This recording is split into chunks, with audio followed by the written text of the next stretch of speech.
नमस्कार। आज 26 फरवरी की बड़ी खबरों में देखिए पीएम मोदी का इजरायल में 71,000 करोड़ का रक्षा धमाका और ईडी द्वारा अनिल अंबानी का आलीशान घर जब्त होने की पूरी इनसाइड स्टोरी। साथ ही जानेंगे रश्मिका विजय की शाही शादी, 1 मार्च से रेलवे के नए रेल वन नियम और T20 वर्ल्ड कप में भारत जिम्बाब्वे के बीच होने वाले महामुकाबले का हर अपडेट। पीएम मोदी का इजरायल दौरा, 71,000 करोड़ के रक्षा सौदों पर अंतिम चर्चा। प्रधानमंत्री नरेंद्र मोदी की इजरायल यात्रा का आज दूसरा दिन अत्यंत महत्वपूर्ण है। ताज़ा रिपोर्ट के अनुसार पीएम मोदी आज यरूशलेम स्थित याद वाशियन होलोकॉस्ट स्मारक जाएंगे, जहां वे नरसंहार के पीड़ितों को श्रद्धांजलि अर्पित करेंगे। इस दौरे का मुख्य केंद्र भारत और इजरायल के बीच लगभग 71,000 करोड़ के रक्षा सौदे हैं, जिनमें उन्नत ड्रोन तकनीक और मिसाइल डिफेंस सिस्टम के हस्तांतरण पर प्रधानमंत्री नरेंद्र मोदी की इजरायली संसद को संबोधित करते हुए भारत ने स्पष्ट संदेश दिया है कि आतंकवाद से लड़ने के लिए पूरी दुनिया को एक साथ आकर निरंतर और समन्वित कदम उठाने होंगे, क्योंकि दुनिया के किसी भी कोने में पनपने वाला आतंक हर जगह की शांति के लिए एक बड़ी चुनौती है। जैसलमेर सरहद पर राष्ट्रपति और रक्षा मंत्री सुरक्षा तैयारियों का निरीक्षण।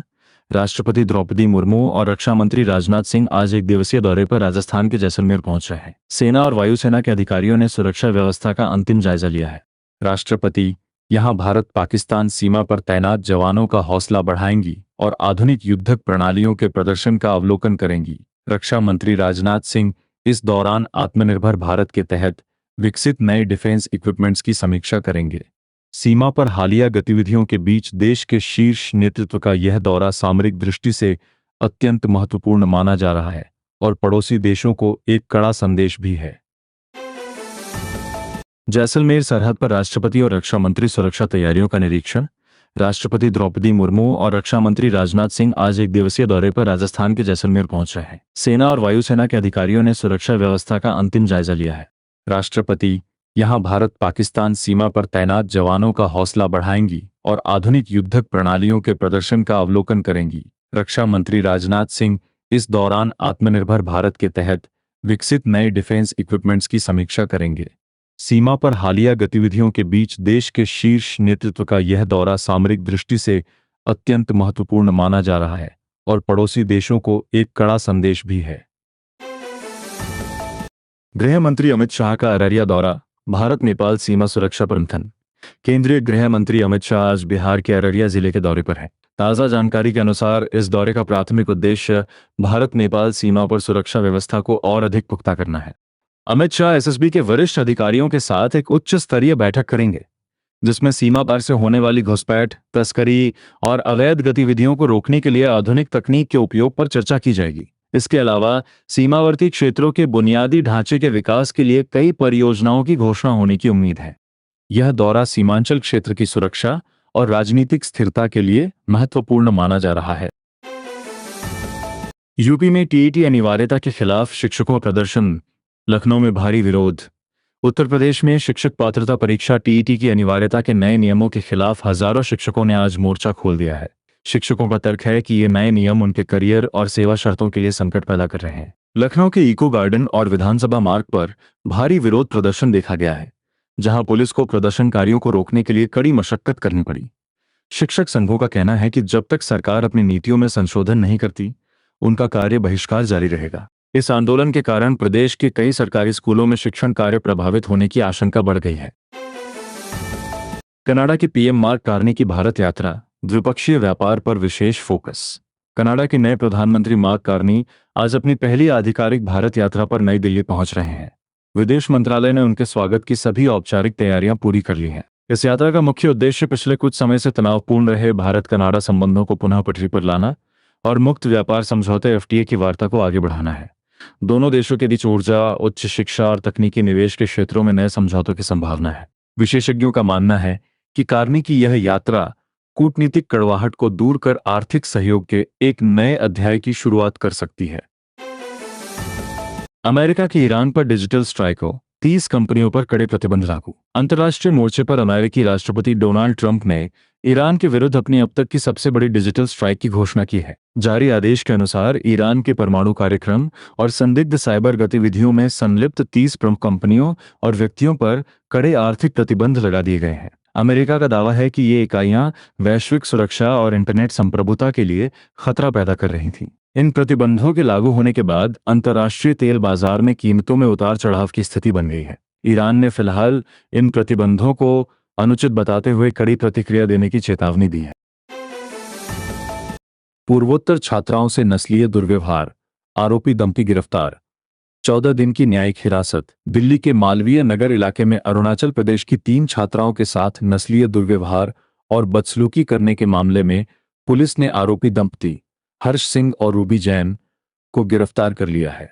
साकेत कोर्ट ने कल दोनों आरोपियों को 11 मार्च तक यानी 14 दिन की न्यायिक हिरासत में भेज दिया है। यह विवाद 20 फरवरी को फ्लैट में एसी मरम्मत के दौरान गिरने वाली धूल को लेकर शुरू हुआ था, जिसके बाद दंपति ने छात्राओं पर नस्लीय टिप्पणियां की और उन्हें धमकाया। घटना का वीडियो सोशल मीडिया पर वायरल होने के बाद केंद्रीय मंत्री किरेन रिजिजू और अरुणाचल के मुख्यमंत्री पेमा खांडू ने सख्त कार्रवाई की मांग की थी। नई दिल्ली में डीएनपीए कॉन्क्लेव, डिजिटल मीडिया और एआई की चुनौतियों पर चर्चा। राजधानी दिल्ली में आज digital news publishers association DNPA conclave का आयोजन किया रहा है। देश के सभी प्रमुख डिजिटल मीडिया घरानों के संपादक और तकनीकी विशेषज्ञ यहां एकत्रित हुए हैं। सम्मेलन का मुख्य एजेंडा आर्टिफिशियल इंटेलिजेंस के युग में न्यूज की विश्वसनीयता और गूगल मेटा जैसे बड़े टेक दिग्गजों के साथ राजस्व साझा करने के नियमों पर मंथन करना है। सूचना एवं प्रसारण मंत्रालय के प्रतिनिधि भी इस कॉन्क्लेव में हिस्सा ले रहे हैं।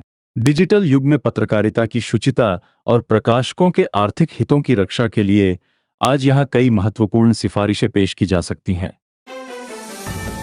बॉलीवुड अपडेट। रश्मिका मंदाना और विजय देवरकोंडा की उदयपुर में शाही शादी। दक्षिण भारतीय और हिंदी सिनेमा के लोकप्रिय कलाकार रश्मिका मंदाना और विजय देवरकोंडा आज उदयपुर के एक ऐतिहासिक पैलेस में विवाह के बंधन में बंधने जा रहे हैं। फिल्म जगत की कई जानी मानी हस्तियां उदयपुर एयरपोर्ट पहुंच चुकी हैं।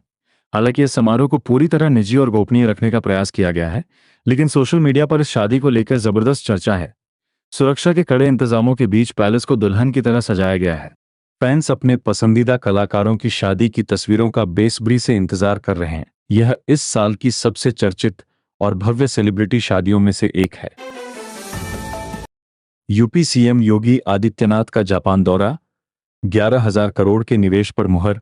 उत्तर प्रदेश के मुख्यमंत्री योगी आदित्यनाथ आज जापान के आधिकारिक दौरे पर हैं, जहां उन्होंने राज्य के औद्योगिक विकास के लिए बड़ी सफलता हासिल की है। ताजा रिपोर्ट के अनुसार सीएम योगी ने प्रमुख जापानी कंपनियों के साथ 11,000 करोड़ के निवेश समझौतों एमओयू पर हस्ताक्षर किए हैं। यह निवेश मुख्य रूप से सेमीकंडक्टर, इलेक्ट्रॉनिक्स और नवीकरणीय ऊर्जा के क्षेत्रों में किया जाएगा। सीएम ने जापानी निवेशकों को उत्तर प्रदेश में ईज ऑफ डूइंग बिजनेस और बेहतर इंफ्रास्ट्रक्चर का भरोसा दिलाया। इस दौरे से राज्य में बड़े पैमाने पर रोजगार के अवसर सृजित होने और औद्योगिक कॉरिडोर को मजबूती मिलने की उम्मीद है। ईडी की बड़ी कार्रवाई। उद्योगपति अनिल अंबानी का 17 मंजिला आवास जब्त। प्रवर्तन निदेशालय ईडी ने आज सुबह उद्योगपति अनिल अंबानी के विरुद्ध कठोर कार्रवाई करते हुए मुंबई स्थित उनके 17 मंजिला आवास एबड को जब्त कर लिया है। यह कार्रवाई फेमा उल्लंघन और विभिन्न बैंकों के बकाया ऋणों की वसूली से जुड़ी कानूनी प्रक्रिया का हिस्सा बताई जा रही है। इस संपत्ति की बाजार कीमत सैकड़ों करोड़ रुपए आंकी गई है। रिलायंस अनिल धीरूभाई अंबानी समूह के प्रमुख के खिलाफ इस कार्रवाई ने कॉरपोरेट जगत में हलचल पैदा कर दी है। ईडी के अधिकारियों का कहना है कि यह कदम जांच के दौरान मिले नए साक्ष्यों और अदालती आदेशों के अनुपालन में उठाया गया है। शिमला में एआई समिट के खिलाफ यूथ कांग्रेस का उग्र प्रदर्शन। हिमाचल प्रदेश की राजधानी शिमला में आयोजित अंतर्राष्ट्रीय आर्टिफिशियल इंटेलिजेंस समिट के विरोध में यूथ कांग्रेस ने आज सुबह से ही उग्र प्रदर्शन शुरू कर दिया है। प्रदर्शनकारियों और सुरक्षा बलों के बीच तीखी नोकझोंक हुई, जिसके बाद पुलिस ने भीड़ को तितर बितर करने के लिए पानी की बौछारों का प्रयोग किया। प्रदर्शनकारियों का आरोप है कि एआई का अनियंत्रित उपयोग राज्य और देश में बड़े पैमाने पर बेरोजगारी का कारण बनेगा। समिट में हिस्सा लेने आए विदेशी प्रतिनिधियों की सुरक्षा के लिए कार्यक्रम स्थल के आसपास भारी पुलिस बल तैनात किया गया है। सरकार ने इस विरोध को राजनीति से प्रेरित बताते हुए एआई को भविष्य की जरूरत बताया है। एनसीईआरटी का बड़ा कदम। विवादित किताब पर मांगी माफी, बिक्री रोकी। एनसीईआरटी ने अपनी कक्षा 8 की पाठ्यपुस्तक में न्यायपालिका और सामाजिक व्यवस्था से जुड़ी कुछ विवादित टिप्पणियों के लिए आज आधिकारिक रूप से क्षमा याचना की है। लिए गए एक त्वरित निर्णय के तहत संस्था ने इस किताब की सभी प्रतियों की बिक्री और वितरण पर तत्काल प्रभाव से रोक लगा दी है। सुप्रीम कोर्ट की हालिया कड़ी टिप्पणियों और शिक्षाविदों के भारी विरोध के बाद यह कदम उठाया गया है। एनसीईआरटी ने आश्वासन दिया है कि विवादित अंशों को संशोधित कर जल्द ही नया संस्करण जारी किया जाएगा। इस घटना ने एक बार फिर पाठ्यपुस्तकों की समीक्षा और उनमें शामिल तथ्यों की सत्यता पर बहस छेड़ दी है। महाराष्ट्र में सरकारी कर्मचारियों की बड़ी जीत, डीए में 3% की वृद्धि। महाराष्ट्र सरकार ने आज सुबह अपने लाखों सरकारी कर्मचारियों और पेंशन भोगियों को बड़ी राहत देते हुए महंगाई भत्ते में 3% की बढ़ोतरी को मंजूरी दे दी है। आधिकारिक आदेश के अनुसार अब राज्य कर्मचारियों का डीए 55% से बढ़कर 58% हो गया है। यह नई दरें जनवरी 2026 से प्रभावी मानी जाएंगी। इस निर्णय से राज्य के खजाने पर अतिरिक्त वित्तीय भार पड़ेगा, लेकिन कर्मचारियों के जीवन स्तर में सुधार और महंगाई से राहत के दृष्टिकोण से इसे महत्वपूर्ण माना जा रहा है। कर्मचारी संगठनों ने सरकार के इस फैसले का स्वागत किया है और इसे लंबे समय से लंबित मांग की जीत बताया है। आईडीएफसी फर्स्ट बैंक की पारदर्शिता, हरियाणा सरकार को लौटाए 583 करोड़ रुपए। आईडीएफसी फर्स्ट बैंक ने आज सुबह एक सराहनीय उदाहरण पेश करते हुए हरियाणा सरकार को 583 करोड़ रुपए की राशि वापस कर दी है। बैंक ने स्पष्ट किया कि यह धनराशि सरकार की एक पुरानी क्रेडिट सीमा के तहत जमा थी, जिसका उपयोग नहीं हो सका था। बैंक ने ब्याज सहित पूरी राशि राज्य के खजाने में ला दी है ताकि इसका उपयोग जनहित के कार्यों में किया जा सके। बैंकिंग क्षेत्र में इस तरह की पारदर्शिता और जवाबदेही की चौतरफा सराहना की जा रही है। हरियाणा के मुख्यमंत्री ने बैंक के इस ईमानदार दृष्टिकोण की प्रशंसा की है और कहा है कि यह राशि राज्य की नई स्वास्थ्य परियोजनाओं में खर्च की जाएगी। 1 मार्च से यूटीएस ऐप बंद, अब रेल वन सुपर ऐप से होगी टिकट बुकिंग। भारतीय रेलवे ने अपनी डिजिटल टिकट प्रणाली को पूरी तरह बदलने का निर्णय लिया है। 1 मार्च से वर्तमान में संचालित यूटीएस और आईआरसीटीसी रेल कनेक्ट ऐप्स पूरी तरह बंद कर दिए जाएंगे और उनकी जगह नया एकीकृत रेल वन ऐप काम करेगा। रेलवे ने यात्रियों के लिए नई गाइडलाइंस जारी की हैं, जिसमें रेल वन ऐप की सुविधाओं और सुरक्षा फीचर्स के बारे में बताया गया है। यह ऐप पुराने ऐप्स की तुलना में कहीं अधिक तेज और उपयोग में आसान है। यात्रियों को सलाह दी गई है कि वे 1 मार्च से पहले अपने प्रोफाइल को नए ऐप पर माइग्रेट कर लें ताकि उन्हें जनरल और रिजर्वेशन टिकट लेने में कोई असुविधा न हो। युद्ध की आशंका के बीच जिनेवा में अमेरिका ईरान की निर्णायक वार्ता। पश्चिम एशिया में युद्ध के मंडराते बादलों के बीच आज 26 फरवरी को अमेरिका और ईरान के प्रतिनिधि जिनेवा में तीसरे दौर की परमाणु वार्ता के लिए आमने सामने होंगे। यह बैठक ऐसे समय में हो रही है जब अमेरिकी राष्ट्रपति डोनाल्ड ट्रंप ने ईरान को 10 से 15 दिनों की समय सीमा देते हुए सैन्य कार्रवाई की खुली चेतावनी दी है। वार्ता से ठीक पहले ईरानी विदेश मंत्री अब्बास अरागची के बयान ने दुनिया भर में हलचल मचा दी है। अरागची ने 2 टूक शब्दों में कहा कि ईरान कूटनीति के लिए तैयार है, लेकिन अगर अमेरिका ने हमला किया तो क्षेत्र में मौजूद अमेरिकी सैन्य ठिकाने हमारे वैध लक्ष्य होंगे। उत्तराखंड हाईकोर्ट की टिप्पणी, सहमति से नाबालिग विवाह केस में पॉक्सो अनिवार्य नहीं। उत्तराखंड हाईकोर्ट ने एक आपराधिक मामले की सुनवाई के दौरान आज सुबह एक महत्वपूर्ण कानूनी सिद्धांत प्रतिपादित किया है। कोर्ट ने कहा है कि यदि कोई विवाह या संबंध नाबालिग की पूर्ण सहमति से और सामाजिक रीति रिवाजों के तहत हुआ है तो ऐसे मामलों में पॉक्सो एक्ट की धाराओं को बिना सोचे समझे स्वतः लागू नहीं किया जाना चाहिए। कानूनी विशेषज्ञों ने इस टिप्पणी को प्रगतिशील बताया है।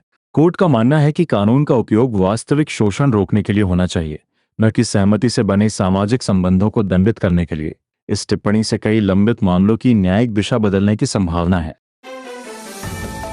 T20 वर्ल्ड कप भारत बनाम जिम्बाब्वे, रोमांचक करो या मरो का मुकाबला आज। T20 विश्व कप 2026 के ग्रुप चरण में आज भारत और जिम्बाब्वे के बीच एक हाई वोल्टेज मैच होने जा रहा है। सेमीफाइनल की दौड़ में बने रहने के लिए भारत को आज की जीत अनिवार्य है। चेन्नई की स्पिन फ्रेंडली पिच को देखते हुए भारतीय टीम में कुलदीप यादव और अक्षर पटेल की भूमिका महत्वपूर्ण होगी। जिम्बाब्वे की टीम अपने पिछले प्रदर्शनों से उत्साहित है और भारत को कड़ी टक्कर देने के लिए तैयार है। यह मुकाबला शाम 7:00 बजे प्रारंभ होगा, जिसे लेकर देश भर के क्रिकेट प्रशंसकों में भारी उत्साह और तनाव देखा जा रहा है। तो दोस्तों, ये थी आज की 20 बड़ी खबरें। आपको कौन सी खबर सबसे ज्यादा महत्वपूर्ण लगी, हमें कमेंट बॉक्स में जरूर बताएं। देश और दुनिया की ऐसी ही ताज़ा खबरों के लिए हमारे चैनल को सब्सक्राइब करें और बेल आइकन दबाना ना भूलें। मिलते हैं कल की ताज़ा खबरों के साथ, तब तक के लिए धन्यवाद। जय हिंद।